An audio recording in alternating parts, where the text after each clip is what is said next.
86% of organizations value professionals that upskill to advance their careers. It's never too late. Enroll for a self-paced online course today and get to enjoy a 10% discount. Our courses are monitoring, evaluation, accountability and learning, water, sanitation and hygiene, disaster risk reduction and management, food security and nutrition in emergencies, procurement and supply chain management, human nutrition and dietetics, maternal and infant young child nutrition.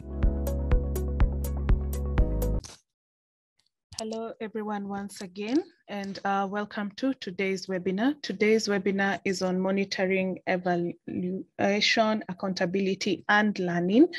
And our topic for today in understanding MIL from a leadership point of view. Our expert for the day is Marlene Kawira, who is a monitoring, evaluation, accountability and learning specialist. With that, I think we can begin the webinar, and we're going to begin with salutations as usual. Thank you so much to the participants who are currently saying hello to all of us. I see you in the chat section. Hello to you too as well, and welcome to today's webinar. Remember, today's webinar, the topic is understanding monitoring, evaluation, accountability, learning from a leadership point of view. I'd like to welcome my team here to say hello before we proceed. With us, we do have Anthony. Anthony, you can say hello to the team. Thank you so much, Dana, and hello to everyone. We're happy to be having you for this particular webinar, and we look forward to a resourceful session together. So back to you, Diana.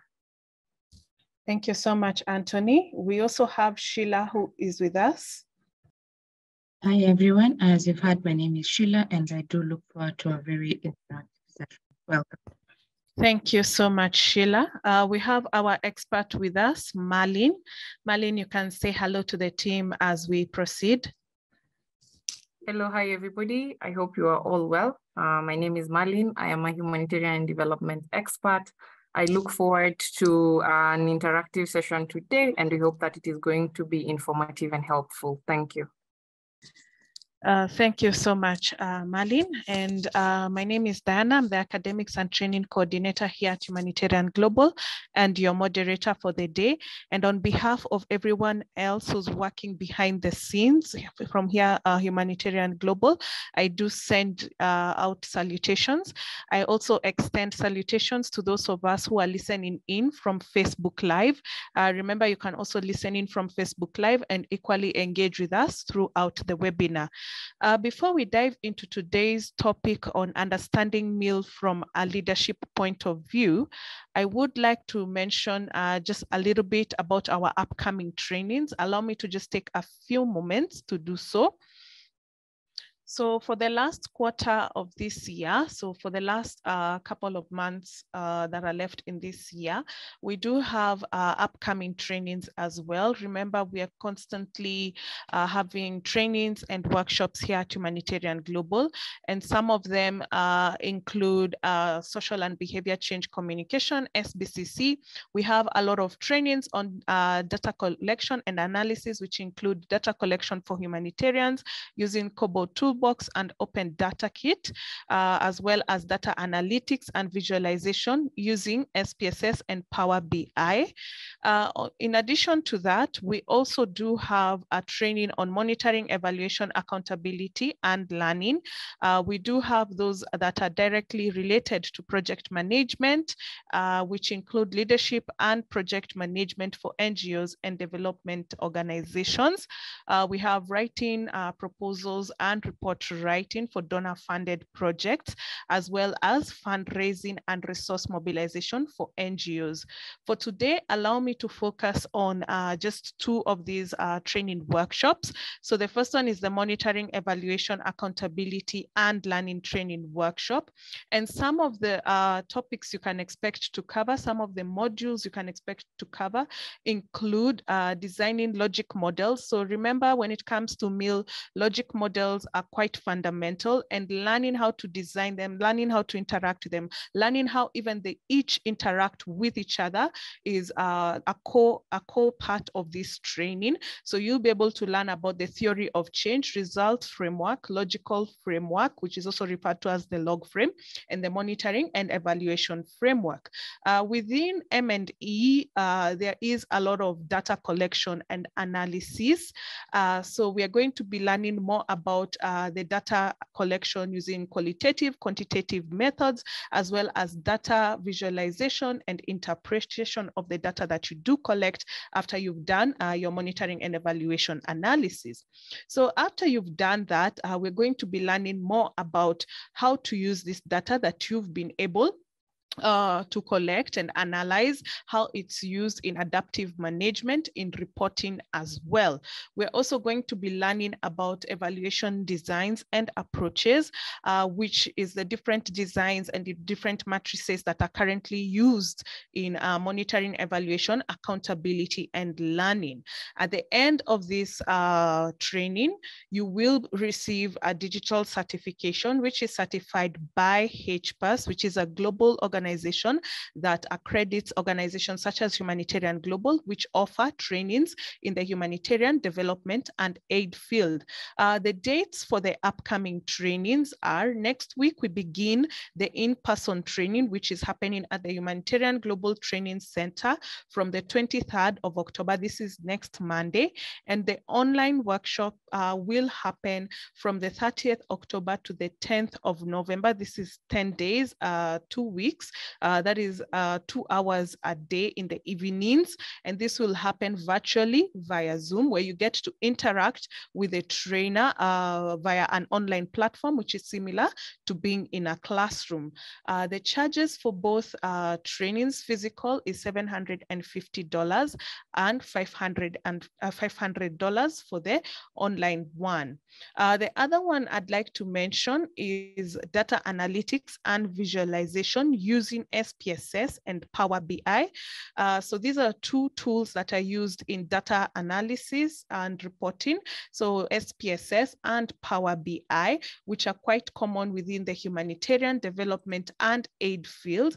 And something that you're going to be learning under this is, first and foremost, the training is going to be divided into two. So there is the SPSS bit of the training, and then at the end there is the Power BI Power BI bit of the training. So you're going to learn all the way from introduction to SPSS, including how to download the software, how to interact with the software, including data entry, data coding. From there, you're going to learn about variable management of the data that you do collect and how to transform it using the different code functions that are there. You're going to learn about hypothesis testing, which is done on SPSS, and as well as how to export, once you've done hypothesis testing, onto Microsoft tools such as Excel and MS Word.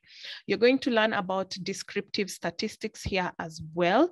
So you're going to, this is where we do a lot of regression, correlations, with outputs. So you're going to be learning more about that. And then we're going to move on into Power BI. And similarly, as we've done with SPSS, we begin with the introduction, showing you how to install the software. And then we go into data coding, data entry.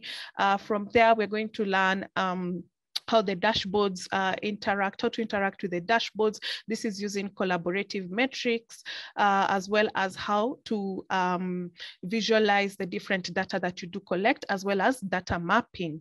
From there, we're going to move on to end-to-end reporting solutions. And this is actually quite important because a lot of us know how to do data entry, data coding, data visualization, but beyond that, we tend to get stuck. So here we're going to teach you how to create the graphics and the data classifications using and case studies that we're going to look at, as well as once you've done all that analysis, how to interpret the data. Finally, finally, remember at the very end, you always have to have a report, be it in monitoring and evaluation, be it in data analysis, and we're going to teach you how to create these reports and publish them to the website.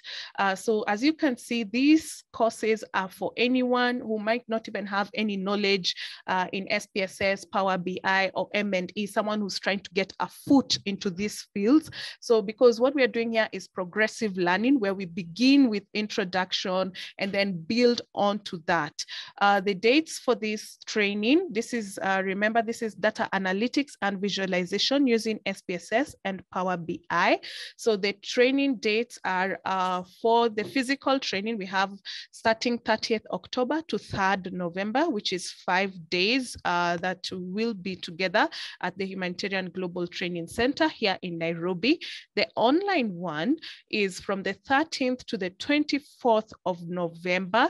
That will be around 2 weeks of online classes, 2 hours a day, where you get also to interact with the trainer, similar as we call it a virtual classroom, because it's just the same as being in a classroom. The only difference is you do it via Zoom.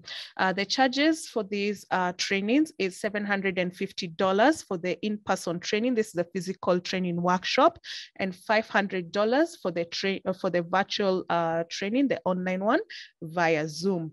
I will be sharing the links to both these trainings, and I encourage you to click on them and learn more, including the training objectives, including we have also the details on certification, and learn more about these trainings. And if you're interested in registering, I really encourage you to come and click on the form, fill in your details, ensure to fill in the correct training that you wish to undertake, as well as the mode of delivery, be it online or on-site. And once you fill in all your details, you submit, our team will be able to reach out to you to assist you in the final processes of making payments and registration for these 2 training workshops. And I will also share the training calendar, because you might also be interested in other upcoming training workshops. And I encourage you to explore all these training workshops, as well as share them with your friends and colleagues. With that said, I will bring on Marlene to be able to talk more about today's topic, understanding meal from a leadership point of view. Remember, at the end of her presentation, she will have a Q&A session. So I encourage our participants, kindly do ask questions in the Q&A section throughout her presentation. And at the very end, like I've mentioned, she'll be able to come on board and answer those questions for us. Avoid using the chat section for Q&A as it will sort of interfere with the flow of our chats, and we might not pick up a question from the chat section. I encourage us to use the chat section in case if you're interested in any of the trainings that I have talked about. I encourage us to use the chat section to let us know you're interested by sharing your details. This is your phone number and your email address, and our team can also be able to assist you in registration for the courses. Like I did mention, at the very end, there will be a Q&A session. At this point, we will allow participants to raise their hands and allow them to speak and ask questions live during the webinar. So kindly refrain from raising your hand until such a moment. In case if you have any questions for us or any assistance you may need, a technical assistance, kindly put it in the chat and we'll be able to quickly respond to you. With that said, let me welcome Marlene. Marlene, the floor is yours. Thank you very much, Diana. I hope I am clear. Welcome everybody to this session. I will request either Diana or Sheila to share the slides. Yes, Marlene, I will do that for you. And just mention next whenever you're ready to move to the next slide. Sure. Thank you. So today, I want to believe that most of us are leaders in in one or the other. You either lead a team, you lead a project component, or you even lead a specific part in your work, including even report writing is a form of leadership. So today we want to talk about some of the aspects that you, leader, should really think critically of moving forward. And so we will start by briefly going through all the components of MIL and seeing exactly how they relate to leadership. So feel free to go to the next slide. Next. So monitoring and evaluation, accountability and learning involves 4 key components. And these 4 key components also include other aspects of research. And definitely, for you to be able to make sense out of any component, you need information. And information is what in most cases is referred to as data. Data is any information that once you are able to analyze it, it allows you to make sense out of any specific component. So when you talk about monitoring, it's when you talk about monitoring, we all understand that monitoring is an ongoing process. So you as a leader needs to ensure that there is enough resources to monitor. There is the team have the right skill to monitor. The indicators are clear and we have already defined the right tools to monitor them. So this is important because it helps us to learn from experience. And when we're talking about learning from experience is, allow me to remind you that as a leader, most people will make mistakes at one point. Yes, we all try to thrive and ensure that everything is running perfect. But from time to time, you find that people make mistakes. And mistakes is a part of everyday life. And that's why we, in monitoring and evaluation, we usually ensure that we learn from experience so that we can improve these practices and also even reduce risk for future activities. And it allows you to plan better because once you're able to understand where mistakes can easily be made, you're going to ensure that some of those, because that is a risk to the program implementation and efficiency and effectiveness, you'll try to ensure at least you put measures in place to ensure that that mistake, or in case a mistake occurs, it does not affect any program component. So it also allows you to have internal and external accountability. As leaders, you definitely report to some people. This might be your CEO, this might be your regional office, this might be your country director, this might be your project manager, whoever it is. At some point, you always have to you have to be accountable. You're either accountable to resources that the team has used for monitoring activities.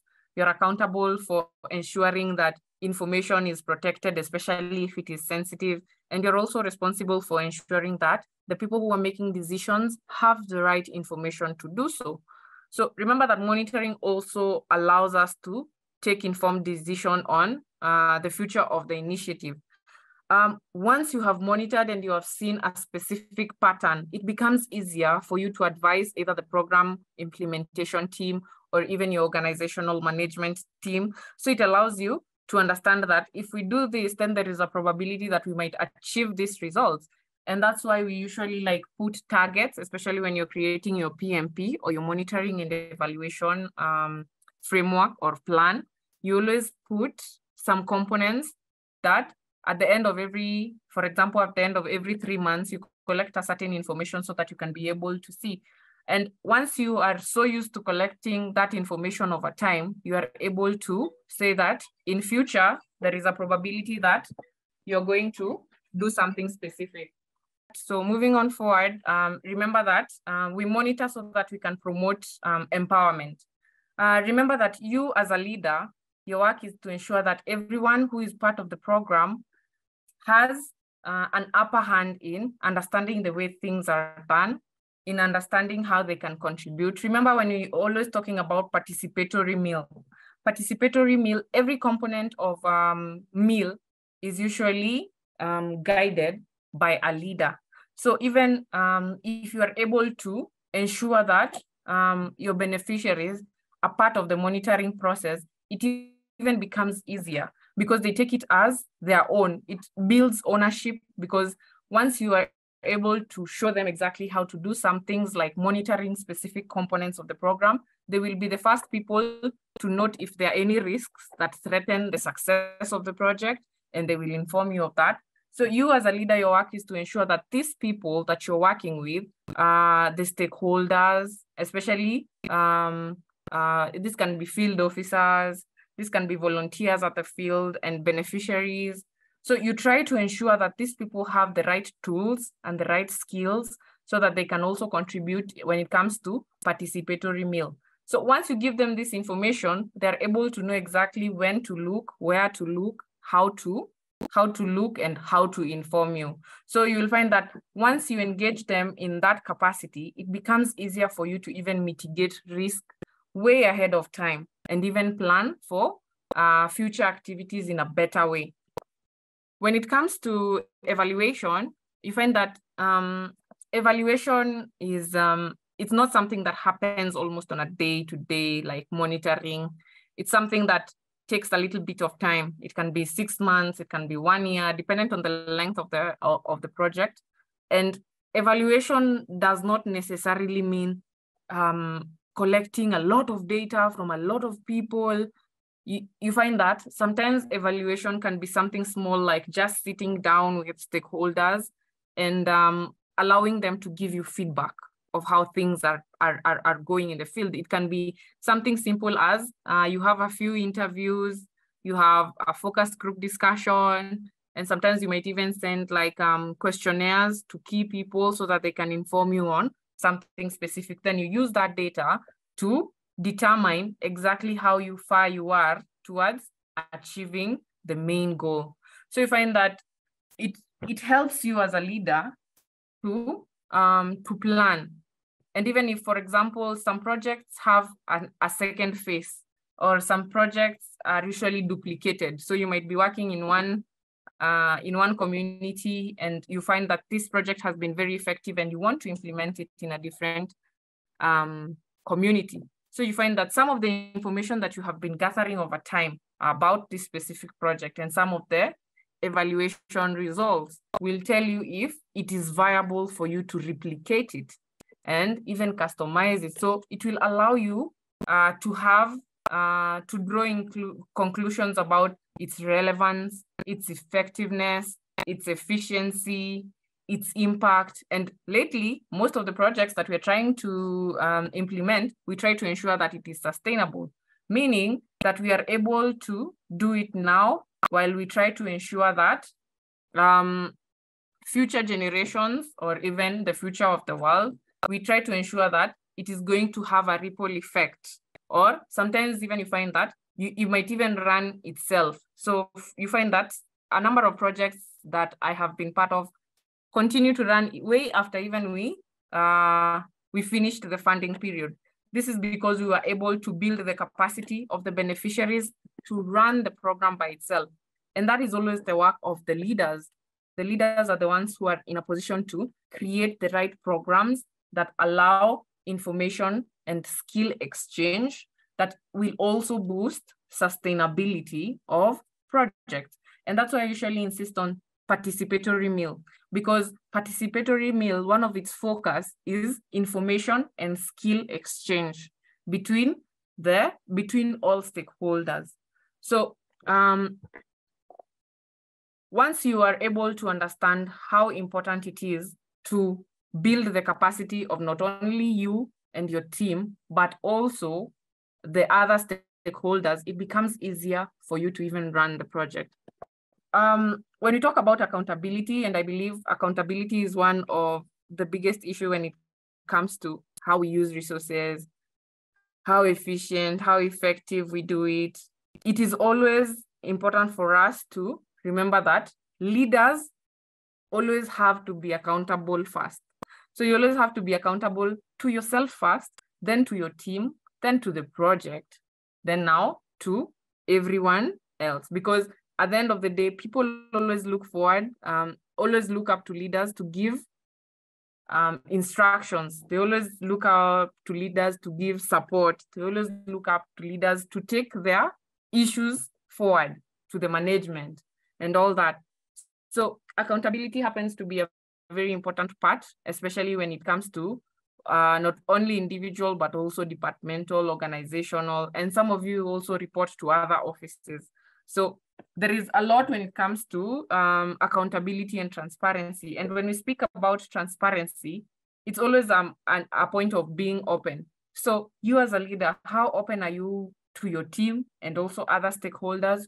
Remember that there is quite a number of different types of accountability that we are going to discuss in the next slide. So one of the accountability is upward accountability.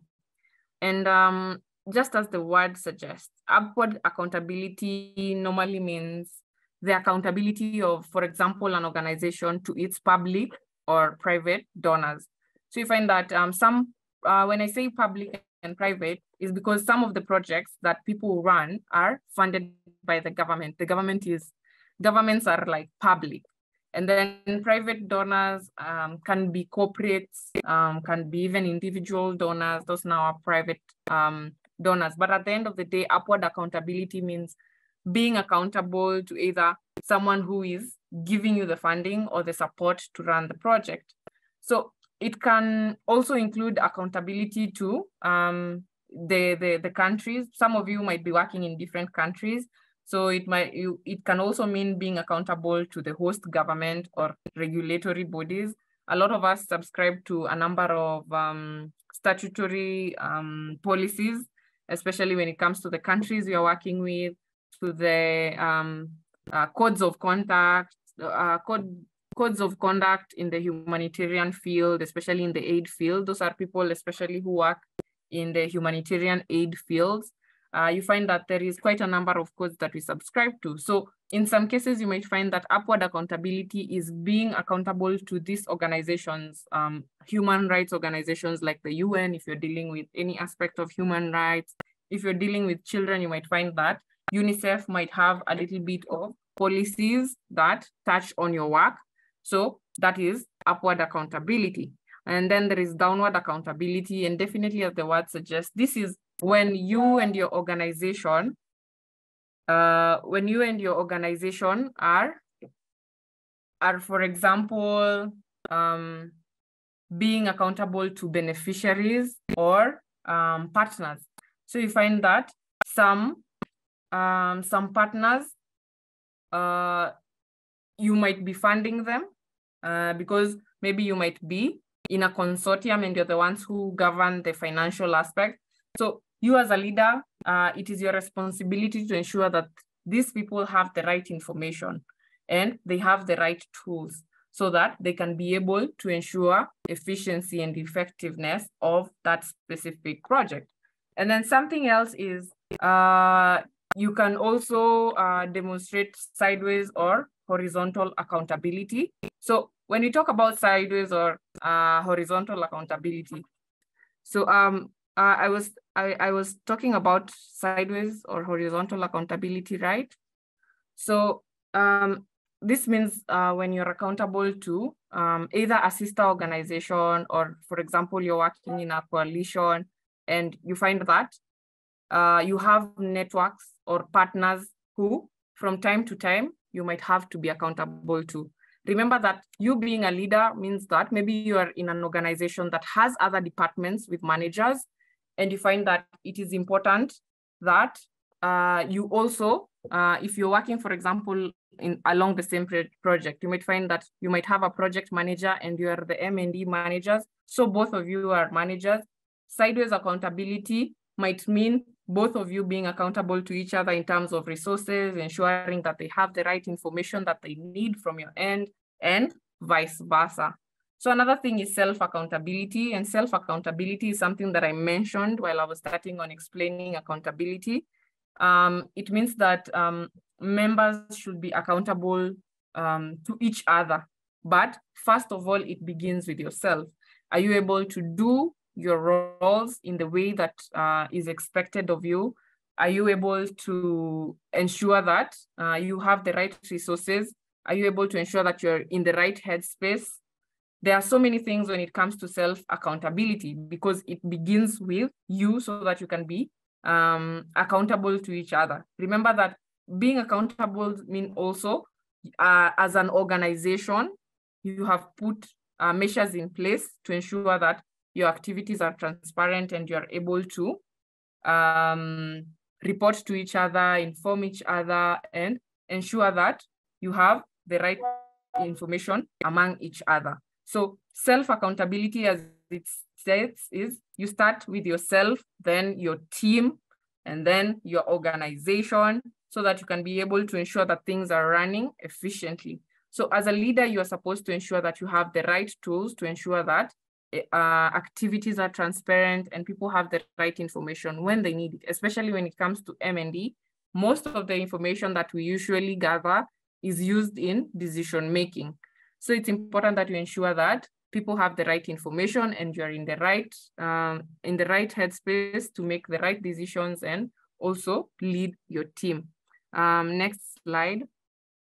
So you find that there is the process of learning, and learning is a very important component when it comes to M&D. And you find learning is broad because it's a process. It's a daily process.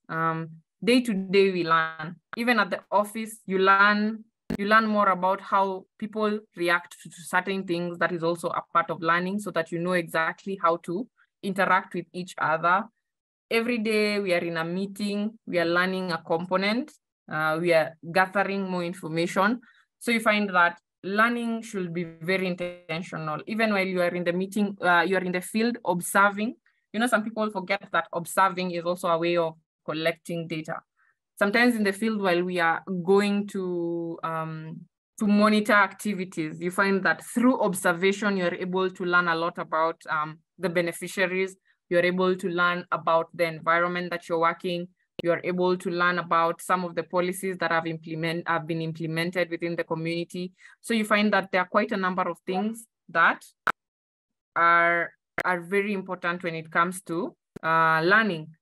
But learning should be intentional because it is a continuous process. We learn every day.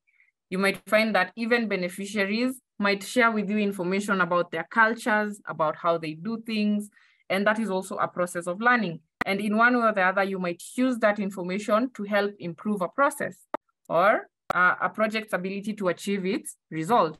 So learning is more about utilizing all that information that you have collected to ensure that we are making the right steps, or we are going in the right direction. Through learning is when you're able to even understand if there are skill gaps or information gaps. Sometimes it's even experience gaps, so that you can be able to ensure that you are in a position to build the capacity of all stakeholders to run the interventions that you're working on effectively. So we can't talk about M&D without research. So next. So when we're talking about research, research can take very many forms. Some people, when they think of research, they only think of big baseline surveys or big needs assessment activities. But remember, research, what research does is to ensure that whatever data is collected is usually analyzed, and we are able to make conclusions from the data that has been collected. So research in most cases is usually like investigation into something specific, so that you can be able to establish facts or even make the right conclusions using any information or data that you gather in the process of project implementation, in the process of needs assessment, in the process of baseline surveys, midterm evaluation, end-term evaluation. You find that at the end of the day, it's like an investigation just to ensure that, for example, you've met the right result, or you want to do more research into understanding a specific component that is important to your project. So you can't talk about monitoring, evaluation, accountability, and learning without remembering that it includes a very important or component of research. So And when we talk about research, we definitely cannot forget data. So you find that data, in most cases, data will mean nothing in its raw form. So if I just give you numbers and information, it will mean nothing. But you find that in M&D, all the information that we collect, all the facts, all the statistics, we try to analyze it. And once we analyze it, we are able to make some conclusions. We are able to establish some facts and some statistics that might allow us to understand the magnitude of things, or even get into more detail about any specific component that we might need. So you find that in most cases, data does not mean much to the project team when it is raw. We have to analyze it. And once you analyze it, you visualize it. And once you visualize it, you interpret it in a way that people will be able to understand it, and you can be able to easily make conclusions that might help in decision making. Most of the work of M&D officers, M&D managers, M&D staff is to ensure that data is used well. So one of the things is to ensure that the data is collected, data is stored, data is analyzed, data is visualized, data is interpreted in a way that can help improve processes and the decision-making process as well. With that understanding and seeing how important it is to include all aspects of leadership when it comes to M&D, we have to remember that monitoring is very integral to evaluation. So as much as we always think of evaluation being like one of the biggest things that we need to do so that we are able to come with conclusion, remember that in most cases, we depend on monitoring data for us to evaluate project components. So monitoring, you should ensure that your monitoring, you need to ensure that your monitoring process is efficient, data is stored well, and it is well analyzed and visualized to bring out the actual component. Remember that there are always two main errors when it comes to M&D, type 1 error and type 2 error. And type 1 error is when we understand that you might be able to conclude that some results are as a direct you can conclude that some of the changes that you are seeing are as a direct result of your intervention, but you might find that that might not be the case. And the other one is exactly opposite. Sometimes you might think that these changes are not as a result of your project, but you find that there is. And that is dependent on some of the errors that people make while conducting the data collection process. Either the data that you collected was not analyzed well, the data that you collected was not complete, it did not meet some of the aspects of completeness, integrity, and all those components of data quality. So you might find that once you make an error, there is a probability that you might get the right information or you might not get the right information, depending on how you have implemented the processes. Remember that as a leader, it is your responsibility to ensure that these errors do not occur by putting specific aspects in place. And those are some of the key things that we will discuss right now. So the next slide. So I want you to think about this question. What is your perspective on meal, and what do you think meal work is all about? Now that we have gone through some of the key components of monitoring, evaluation, accountability, and learning, what do you think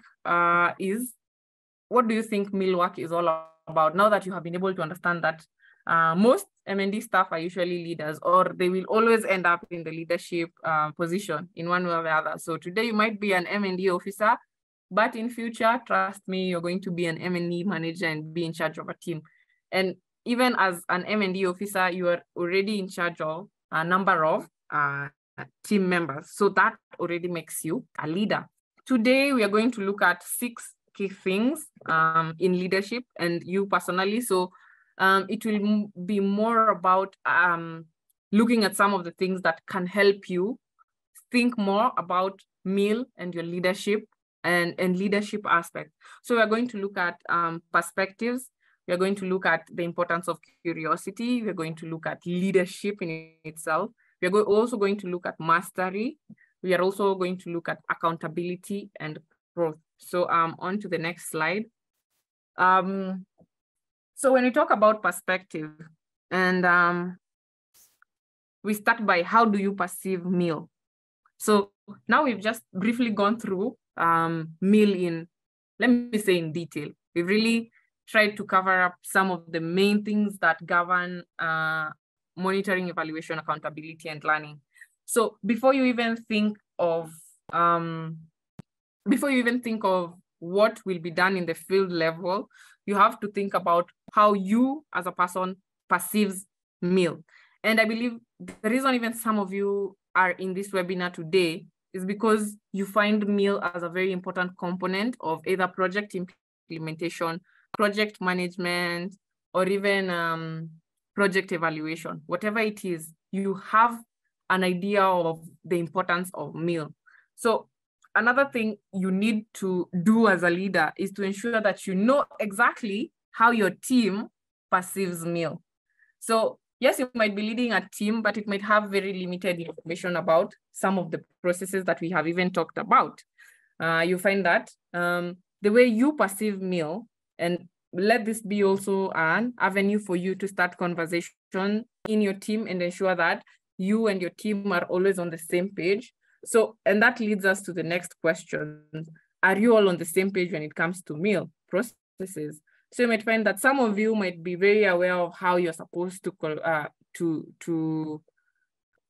design a theory of change, you know the process, you know how to conduct the participatory meal aspect of it and ensure that you come up with a very effective theory of change. But does your team have the capacity to support you to do it? So yes, you might be able to create you might be able to create a very good meal system. But if your team does not know how to use it, then that means that you will not be able to ensure efficiency when it comes to the implementation or the running of M&D processes. So another thing is, how do you share that information among your team? So now that you have this information, how will you share it among your team to help improve it? So that is definitely up to you. If you will write them an email and ask them some questions so that you are able to establish exactly where you are. So, so another thing is, when it comes to M&D, it's all about curiosity. There is so many emerging trends in M&D. There are softwares. Now people are using the Kobo toolbox. I had Diana talk about SPSS and other tools that we are also training at Humanitarian Global. So you as a leader need to be curious. You need to stay in touch with emerging trends in M&D. Lately, we get new tools to ease the processes. A long time ago, we used to go to the field, collect data, and then we come back with hard copies and have them entered into a Google sheet or an Excel sheet, and then now it goes to analysis, or it is fed into an SPSS software, and then now you start it used to be a very bulky process, but lately you find that all that has been cut out, and then people lately use tools like the Kobo toolbox and sometimes even EpiCollect to collect data, and then now they can download it when it has already been entered. So one of the processes has already been cut. So another thing is, are you conversant with all those things that we are talking about?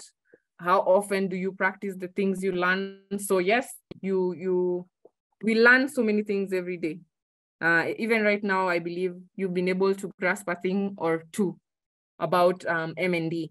So how often do you practice the things you learn? Even after this lesson, how well will you stay in touch with some of the information that we have discussed? So another, again, that is up to you as an individual, as a leader. So you always have to be eager to share the things that you have learned with your team so that you are able to be on the same page. If you come and find a training that might be valuable to them, you can also ask them to register for that course wherever it's being offered so that they can be able to get more insight into some of the processes that you are implementing. So definitely you as a leader, the fact that you are here, it means that you value your own personal development. The fact that you go to extent of trying to see what is being offered and in line with your career, that means that you value personal development. But do you also value the capacity development of your team? I've said that it is always important to ensure that you are all on the same page. And ensuring you're on the same page is ensuring that they also gather some of the skills that you have been able to gather over time yourself. So when you ensure you're on the same page, that is very important to ensure project effectiveness as well. You might find that some of the team members can be able to even help you in some of the complex components. They might help you even interpret it in a simpler way. So how often do you also communicate with your team to collect that feedback? Do you allow them to give you information about, for example, you've given them instructions. Do you try to see if they are able to do that assignment that you have given them? So that is also a very important part. Some of them might need some extra training or even support. When we talk about practice, and right now I know if I ask a number of you here how to, the difference between the planning tools and how important or efficient, you might find that some of you, the information might, yes, you might know, but you might find that they are not at your fingertips. So as an M&D leader, it is important that most of the time, because your team will come to you with questions. How do we go about the theory of change process? How do we go about creating the log frame? How do we go about developing the indicators? How are we able to redefine some of the strategic objective statement or the operational objective statements at the log frame level? So these are very important components that you need to master. So at the end of the day, you just have them at your fingertips because they are important to the work. So it's like having the right foundation of information that can be able to guide you and your team in other processes. So how good can you also perform some of the tasks without referencing? So that is a challenge I'm posing to you today as person who is pursuing monitoring, evaluation, accountability, and learning career, to ensure that you can do most tasks without referencing. You can easily present meal issues without having to refer to a book or online or whatever it is. So how easy can you explain a meal process or task to your team and stakeholders without having to refer? So these are some of the challenging questions that I pose to you today as a leader to think through. And definitely, if you need any support when it comes to some of this, Humanitarian Global has quite a number of services that you can always take advantage of. I have talked about accountability and earlier on. So how do you ensure that things are done? How do you plan on your work and delegate tasks? Definitely as a meal practitioner, you have to have a very good M&D framework so that you are able to easily delegate tasks. So, and also hold your team accountable, and you ensure that your activities align with budget. So with these 4 questions, you can be able to establish exactly where gaps are in your processes, and you ensure that you fill those gaps to ensure that your team and also yourself are running efficiently. So last but not least, the last slide, which is on growth, and it builds on all the things that we have discussed. So when you talk about growth, is how do you invest in your personal growth? So how do you invest on learning new skills? And I believe this webinar creates for you an opportunity to ask questions about some of the things that we are offering, and you are able to get the right support from our team. So another thing is growth. Remember that growth should not only be you yourself, because you might find that that can limit the effectiveness of your team. So how do you also prioritize your team's growth to ensure that you guys are on the same page and you have the right skills to run efficiently? So how do you even develop your team skills? Do you allow them, do you assign a small budget for them to also subscribe to some of these trainings that are being offered all over the world that might help improve the processes of your meal team? So how do you develop your team skills? That is a very, very important component. So Next slide, and I believe now we will be going to the questions and answers. So the floor is open to anyone who has a question. Thank you, Marlene, so much for that presentation. I believe we've been able to learn a thing or two when it comes to M&E, understanding meal from a leadership point of view. At this point, participants, I do welcome questions. So we do have a few questions from the Q&A section, and as I read them, all participants who wish to ask questions live during the webinar, kindly raise your hand and I'll allow you to speak. So the first one comes from Hafsa. Are the board members also involved in monitoring? Definitely. That one is a definitely, because they're the ones who need that information the most to help make the right decision or ensure that the right decisions are being made. So definitely board members should always be included in the monitoring process, even if it is informing them where you are with the project and what are the patterns that you're seeing at the field, so that they can be able to make adjustments as well, or support the team in making adjustments. Thank you. Sticking to monitoring, I do have a question from Deng. So Deng requests you, Marlene, to explain a bit about type 1 and type 2 in monitoring process. I say type 1 and type 2 are errors. Type 1 error is when you evaluate or you monitor and you think that these results are, or the change we are seeing is as a result of our project activities, while it is not. And you find that type 2 is where it's now opposite, when you think that these changes are not a result of your direct project activities, while it is. So that is the difference between type 1 and type 2 error when it comes to monitoring and evaluation. Thank you so much. And before we proceed, there's so many terms when it comes to MIL: monitoring, evaluation, accountability, and learning.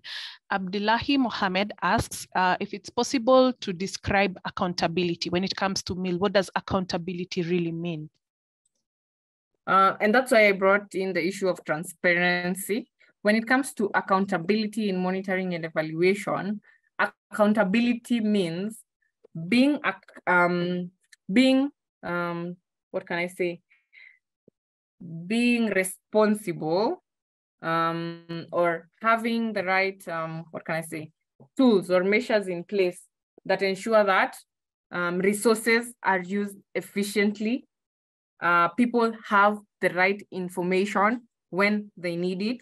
So accountability involves all aspects of ensuring that resources are well used. And remember that when I talk of resources, it's not only financial resources, also human resource. Also remember that beneficiaries are part of the project. So ensuring that their rights are also taken care of is also a very important component of accountability. Thank you so much. And sticking with accountability, Alfred George asks, how does sideways or horizontal accountability work in MIL? So I said sideways, and it's a number of let me just explain it as sideways means you can be accountable to a sister organization. You might find that you might be working in a coalition or a consortium. So I initially said that sideways or horizontal accountability is when you are accountable to each other. Another thing is ensuring that, for example, project managers within an organization. You might be the project manager, you might be the M&D manager, but you are all in the managerial level of the organization. So sideways or horizontal accountability means that The project manager and the monitoring and evaluation manager have kind of the right information that they share among each other. So definitely you being open to them and some of the partners or networks that are within the same level, that is sideways or horizontal accountability. Thank you so much. And as we proceed with the Q&A section, remember our time is up.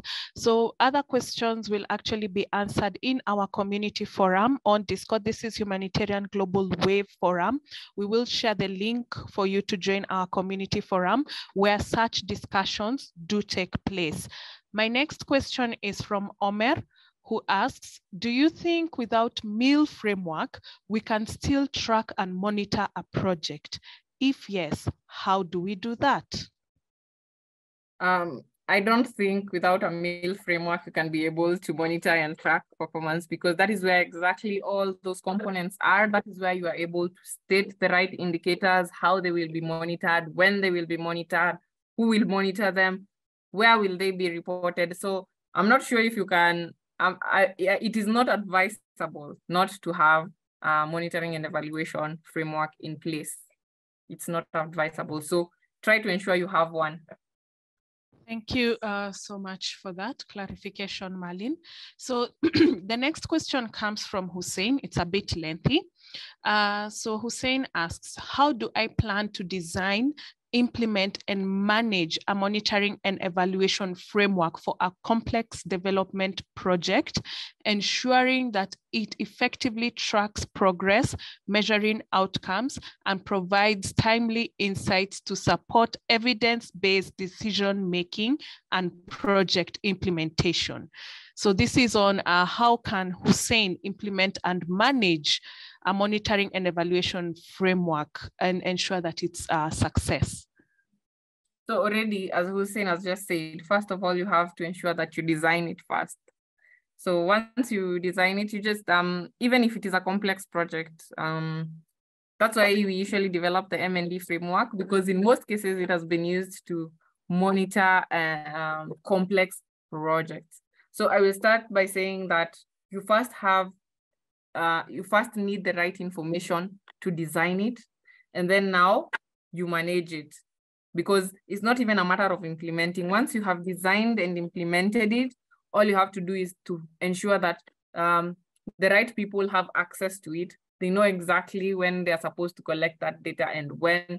That is why it is important to have a good monitoring and evaluation framework, especially if you have a complex development project, because that is where you will be able to track all your indicators.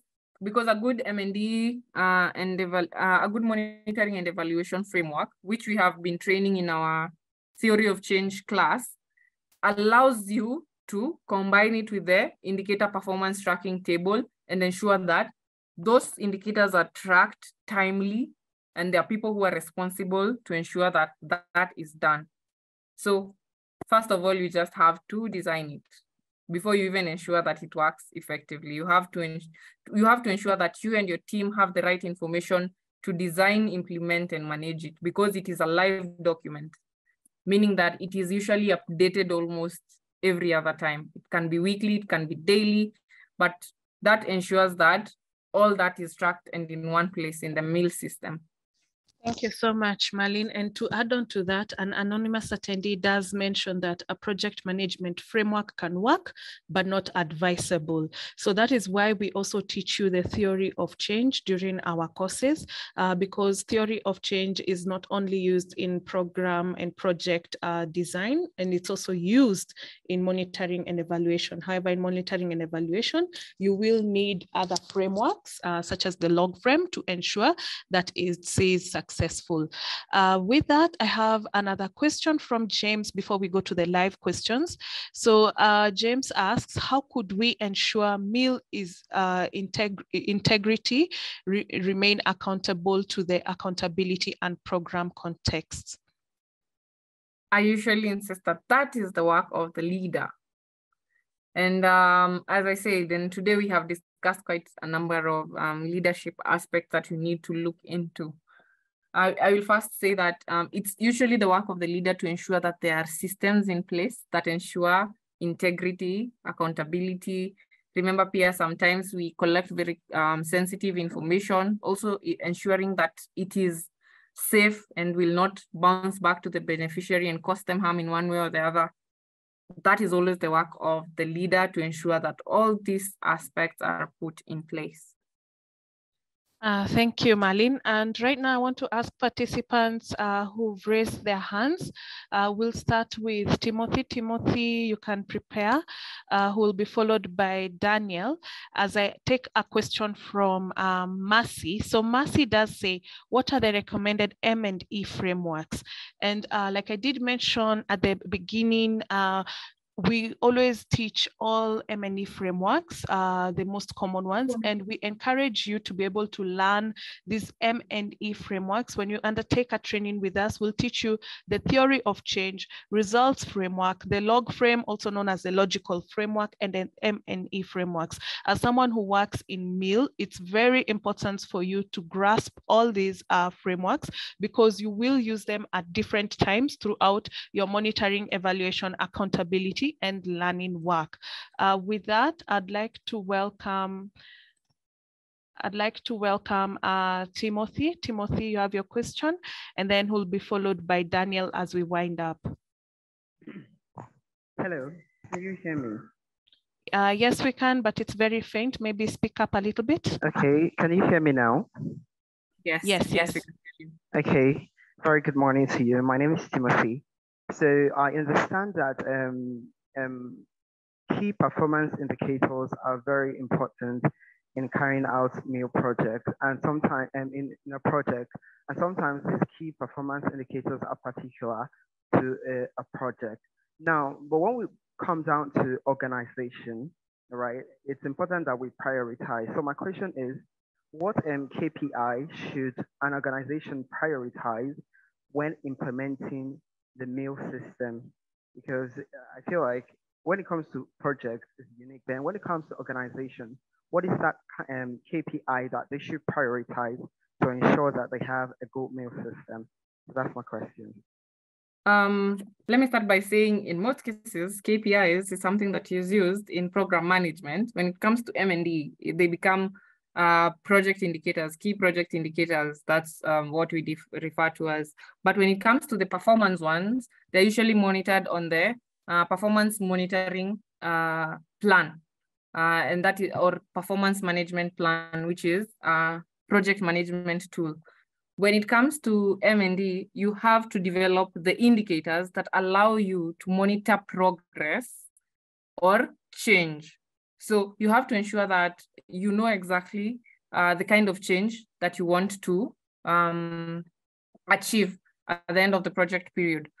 So at the end of that project period, it is important that you ensure that even not at the end, during the implementation period, you have to ensure that you have created a very good indicator performance tracking table, if you haven't combined it in the monitoring and evaluation framework, to ensure that you are able to understand exactly how change is taking place as you had initially designed it in the project design stage. Are we together? So it becomes an important component for you to have the right indicators to monitor the change that you have, that you want to achieve. So I will say that you just have to have the right tools. For example, your indicator performance tracking table, you have to ensure that it is well designed. It has the right timelines to monitor those indicators. It has the right people who are responsible to monitor them at those specific times. And you have a very good place where you're going to report change once monitored. And that is all the, that is important. That is very important when it comes to M&D work. So for M&D work, we monitor indicators using a indicator performance tracking table, the IPTT. Thank you so much, Marlene. I hope, Timothy, you've received your answer. I welcome, you're most welcome. I welcome Daniel. Daniel, if you're able to hear us, Daniel David, who will be followed shortly by Mercy. Okay, since Daniel is not able to hear us, Mercy, you have a question for us, who will be followed by Abdullahi Mohammed. I was answered. Thank you so much. I typed it in the chat and you answered me. Okay, you're most welcome, Mercy. Thank you. It was on the different frameworks. And yes, like I did mention, here at Humanitarian Global, we are very keen on teaching all these different frameworks so that you can have a concept of all of them, because at some point undertaking monitoring and evaluation, you will need to use a different framework depending on the kind of results and work that you have. So Abdullahi Mohammed, you have a question for us? No question, but I wanted to appreciate. Thank you. I wanted to say thank you so much for participating in this Zoom meeting. Thank you so much, Abdullahi Mohammed, for that. At this time, participants, we do come to the end of our webinar. Remember, we have shared with you the link to join our group, our community forum on Discord, where these questions are usually answered by our experts. We do have engaging conversations amongst ourselves on the same. So for the questions we've not been able to answer today in the interest of time, we are going to be answering them on our community forum. I also encourage you to take up the upcoming trainings, especially on MIL, if you want to learn more about the different frameworks, how they interact with each other, as well as anything related to monitoring, evaluation, accountability, and learning.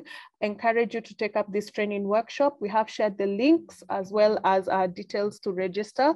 And the other training workshop is on data analytics and visualization using Power BI and SPSS. Remember, I've mentioned you don't really need a background to take up these trainings, because we do what is known as progressive learning, where we start with the introduction and then we build on to that. So by the end of the training, you will have acquired skills in both SPSS and Power BI, even if while starting, you really didn't have any skills in the two fields.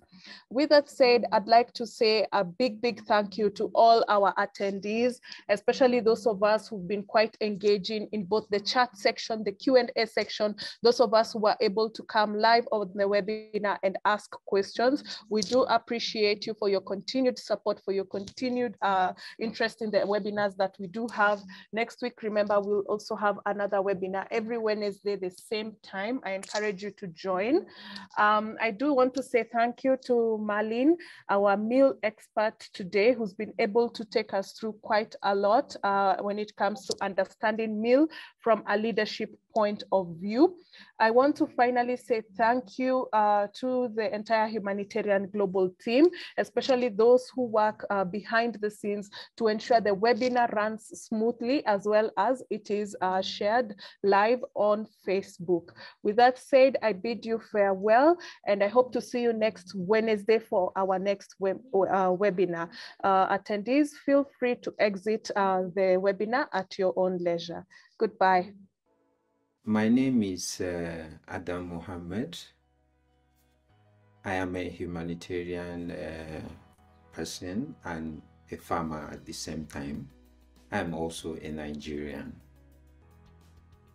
My journey as a humanitarian started sometimes around 2016 in the NYSC camp. You know, when you finish your degree program, you need to go for a year training. So in Nigeria, we call it NYSC, National Youth Service Corps.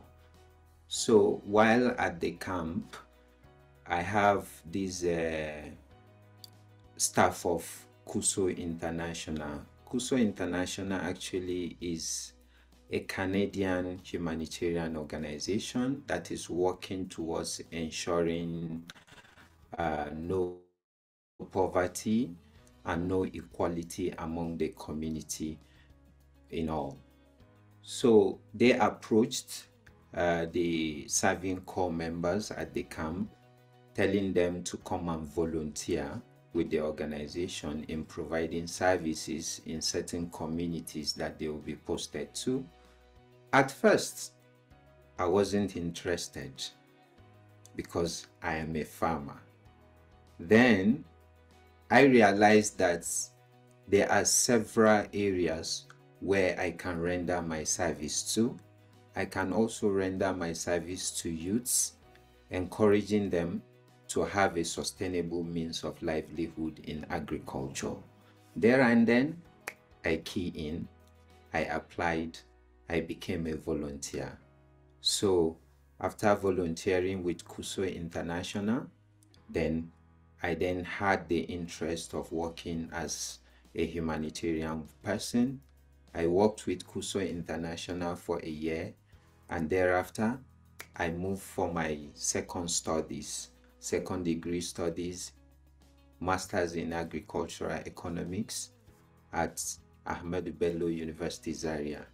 So because of the distance of the place I was rendering the humanitarian service and the place I'm studying, I had to then resign from that particular role. Thereafter, while I was working, I was studying with at Ahmadu Bello University Zaria. Then I also had the opportunity to also volunteer with Action Against Hunger in Borno State. Because of the insurgency, the people in the IDP camp needed humanitarian service. Then I said to myself, I would volunteer to provide that service. After working with Action Against Hunger, thereafter I worked as a farm manager with Agro News Nigeria, and then here I am today working with FX Commodities Exchange, impacting life and providing humanitarian services to the humanity.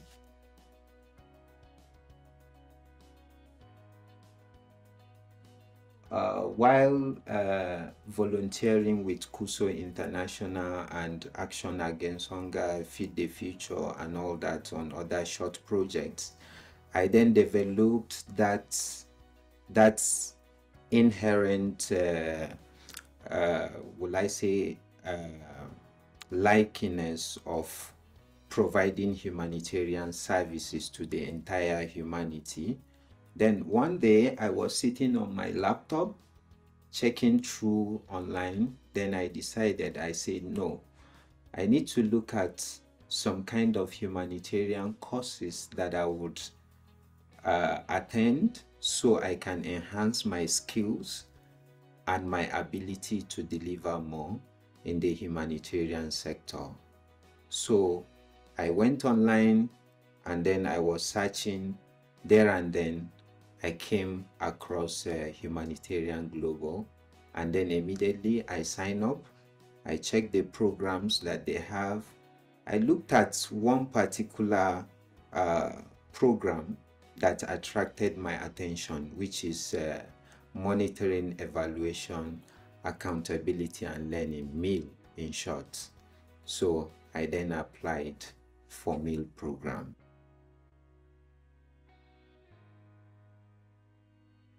So generally for MEAL program, I will tell you that it has been superb. Honestly, it has been very, very superb. If there is any word that's higher than that, I will use that. Then for what I have learned, wow, what I have learned actually is too enormous. It's not something I can actually share with you today or the whole of my life. But the things I can then remember that I can share with you is that for MEAL, in short, is part of our lives.